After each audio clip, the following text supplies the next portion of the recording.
Republican Senator Rand Paul of Kentucky.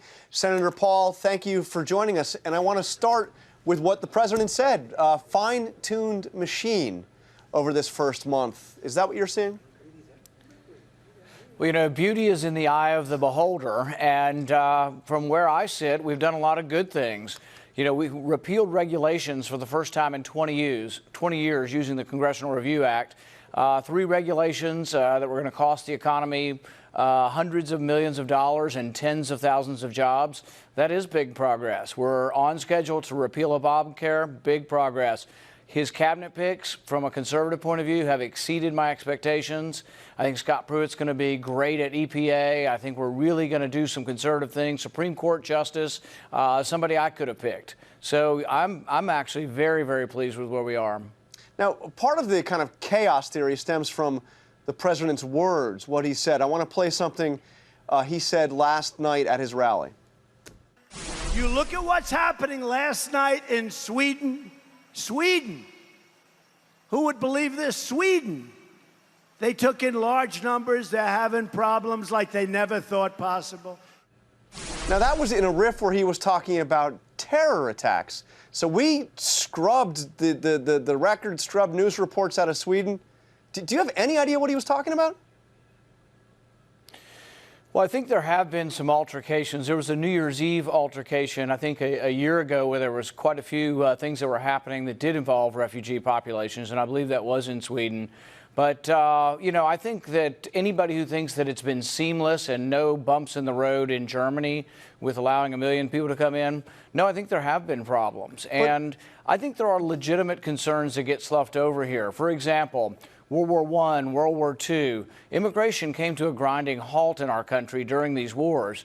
And the question I ask is, if someone wants to come from Aleppo tomorrow, how do you know who they are? There's almost nothing left in Aleppo. I don't know that there's paperwork. I don't know that you can ask people in Syria, where there is a dysfunctional government, to give you the legitimate paperwork on people. So I think it is very, very difficult to vet people from there, Yemen, Sudan, all of these places that are engaged in war. I think those are legitimate concerns for our national security. But Senator, I'm asking you about what the president said at his rally. He said, what is happening last night in Sweden. We heard from the former prime minister of Sweden, who tweeted after that, Sweden, terror attack? What has he been smoking? Questions abound. I mean, isn't there a point of credibility? I mean, we also heard the president in the press conference say that he had the biggest electoral win since Reagan. It's not even close. So, I mean, isn't there a credibility question? You know, here? I think there are there are other people that have looked at this, and they say there are sort of 2 levels you can analyze this administration on. One, words and Twitter, and other on actions. And I tend to look at the actions. And like I say, I have my quibbles here and there with things that are said, and yet I'm really pleased that we repealed a regulation that was going to be very, very damaging to my state. The regulation, I went to the White House this week to see him sign. The repeal would have cost 77,000 jobs in the coal industry. So I'm very, very happy. That would have never happened probably under half a dozen other Republican nominees. So, I mean, not everyone is perfect, but I think there's a lot of good things, and we shouldn't lose sight of the good things from a conservative point of view of what's happening in Washington. No doubt. But I want to play something that you said a year ago, January. Now, obviously, at this point, you were running against Donald Trump. So you were in a different position. But I want to play something you said on the nightly show with Larry Wilmore. What worries me most about Trump, other than all the other crazy things, is that I believe that he wants power. And I believe, from my point of view, that power corrupts, and that the whole purpose of our founding fathers and our country was to contain power. So when you listen to the press conference on Thursday, and when you hear his attacks on the judiciary, and you hear his attacks on the press, do you still have any of those concerns?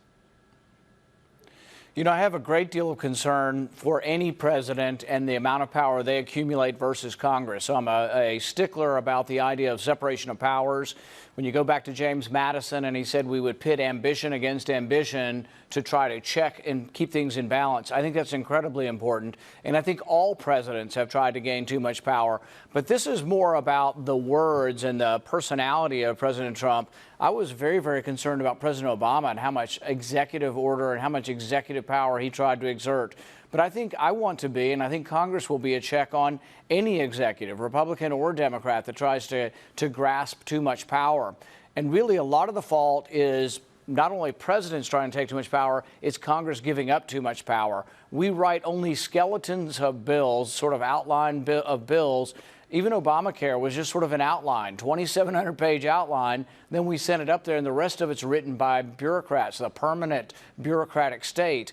And so, yes, there always has to be a pushback, and I think there needs to be a great deal more pushback from Congress on any president, but not just this president. I think probably 100 years where the presidents have been usurping too much power. And I think it's fair to say that you are second to none in the Senate when it comes to fighting for civil liberties. So let me ask you about specifically what he is saying about the press. He is saying now that the news media is the enemy of the American people. You agree with that? It's not something that I would say.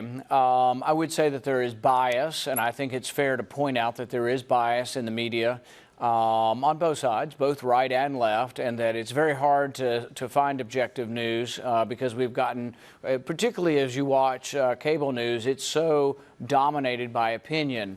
And we are more polarized, and some of that comes from the people and some of that comes from the media.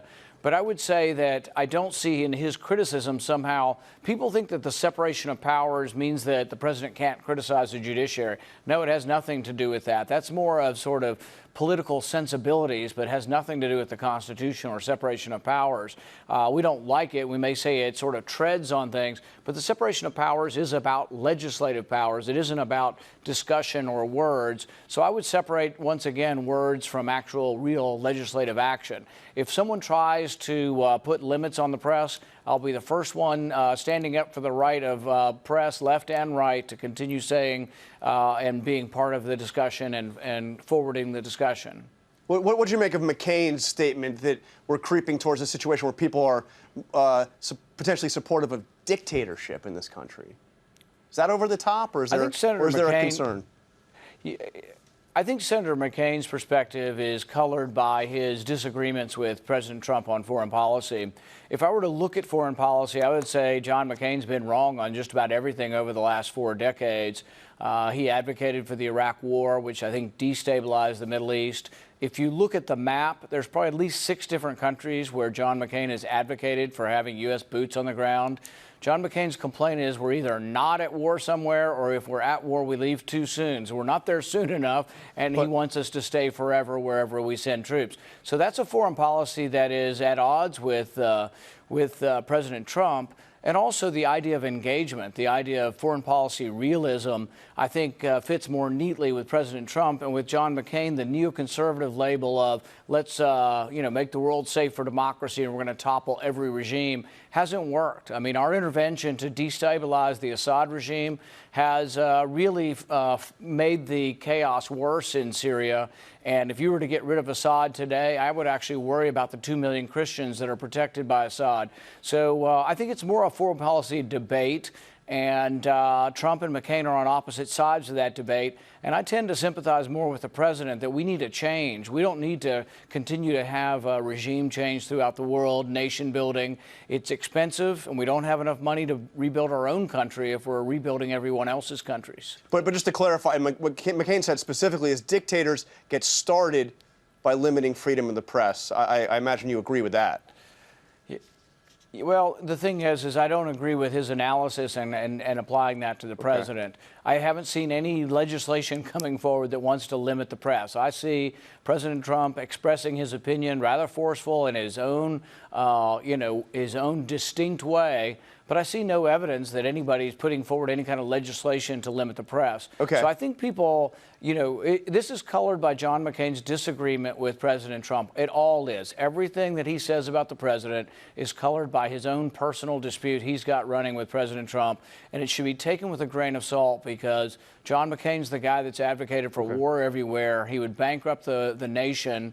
And actually, we're very lucky John McCain's not in charge because I think we'd be in perpetual war. He certainly did talk about changing the libel laws during the campaign. I want to turn to the firing of Michael Flynn. One of the candidates that the White House is now talking about as a possible replacement is John Bolton. Now, you adamantly opposed him when he was up for confirmation for another position. This obviously does not require confirmation, but would you have concerns about John Bolton as National Security Advisor? Yeah, I think the problem with John Bolton is he disagrees with President Trump's foreign policy. He would be closer to John McCain's foreign policy. John Bolton still believes the Iraq War was a good idea. He still believes that regime change is a good idea. He still believes that nation building is a good idea. So, no, I think John Bolton would be much closer to McCain than Trump. And I think that his history of sort of acting on his own, my fear is that secret wars would be developing around the globe. And so, no, I think he'd be a bad choice. Okay, let's turn to Obamacare. You tweeted back in January that the president, quote, fully supports my plan to replace Obamacare the same day we repeal it. We've heard some mixed signals out of the White House. Are you still confident that that's the case, that he fully supports your plan? Yes, I've discussed this with the vice president. I've discussed this with Congressman Price, or now Secretary Price. I think we need to do repeal and replace on the same day. But I think we need to do complete repeal. My worry now is that many people are talking about a partial repeal of Obamacare. If you only repeal part of it and you leave in some sort of Obamacare light, which some are talking about, my fear is the situation actually gets worse. Right now in the insurance markets, we have sort of a disaster unfolding, a downward spiral, adverse selection, premiums in the individual market going through the roof. People can't afford insurance, and insurance companies are losing hundreds of millions of dollars. If you repeal part of Obamacare, if you get rid of the individual mandate but keep some of the ideas that people can still buy insurance after they're sick, the situation gets, extraordinarily worse. And so what we're seeing now could be tenfold greater if you only repeal part of Obamacare. So about a year ago, we voted to repeal the whole thing. My advocacy and most of the conservatives that I'm talking to the House and the Senate are saying we've got to at least do what we did in 2015, and we're not into like replacing it with some federal programs. We want to repeal the whole thing and then have a replacement that helps to lower insurance costs for everybody. And are you convinced that the White House is on board with that? I mean, the president said there'd be a plan in March, but he's also talked about, maybe this would take more than a year to unfold. Well, the thing is yes, all of it takes a while to unfold. Legislatively, I think we will repeal Obamacare within the next 1 to 2 months. I'm pretty sure of that. Now, there's a debate whether we repeal the whole thing or whether or not, some of the big government Republicans want to keep Obamacare light. The conservatives, we're ready for a fight. The House Freedom Caucus said they will not vote for partial repeal. I'm in the same camp. I'm not voting for partial repeal. It's got to be the same thing or better than what we voted on in 2015. And so there is going to be a discussion over how much we repeal, but I do believe it is repealed in the next 1 to 2 months. And the replacement part, unfortunately, requires the Democrats to help, and I don't see any help coming from Democrats. But we should offer the American public less expensive insurance, and that does require a replacement bill. We're almost out of time, but I want to ask you about something else the president said just last night about his plan for infrastructure, the infrastructure bill. Listen to this. We need members of both parties to join hands and work with us to pass a $1 trillion infrastructure plan to build new roads and bridges and airports and tunnels and highways and railways all across our great nation. Okay, now I know you have a plan that would bring back through repatriation stuff that's money that's held overseas. That would fund road repair, maybe to the tune of $100 or $200 billion over 5 years. What's your take on a $1 trillion infrastructure plan? Would you stand up and stop that? I think we have to debate the amount, but I am for rebuilding our infrastructure, and I have a bill that would encourage the American profit overseas to come home. There's about $2 trillion overseas, and I have a bipartisan bill that I will try to present to the president that I think will help in this method, but we have to pay for it. I'm not for borrowing the money, but I'm open to listening to what he has planned. I'm also wanting to offer some ideas I have for taking the repatriation money and putting it directly into a road fund. But $1 trillion borrowed, you're not on board. We have to see how we're going to pay for it, and it sounds like a number so large that it would probably incur more borrowing, and I'm not for that. It has to be paid for, and I do have a pay for, which is lowering this tax to bring American profit home, and I'd put that directly into the road fund. Okay, so one final question. I know it's early, so please forgive me, but the president did have a campaign rally, a re-election campaign rally last night, and a headline in the Lexington Herald-Leader, one of the top papers in your state, caught my attention. Rand Paul in 2020. He's showing that independent streak again. So tell me, Senator Paul, do you rule out running against Donald Trump in the Republican primary in 2020? Yeah, I have no intention of doing that. My goal right now is to actually help him. He's a Republican president. He's doing a lot of things that conservatives are for, I'm for. And so my goal is to help Kentucky by repealing regulations that are killing our coal industry. And I think on that, we're very much allied. All right, Senator Rand Paul, we'll ask you that question in a little while.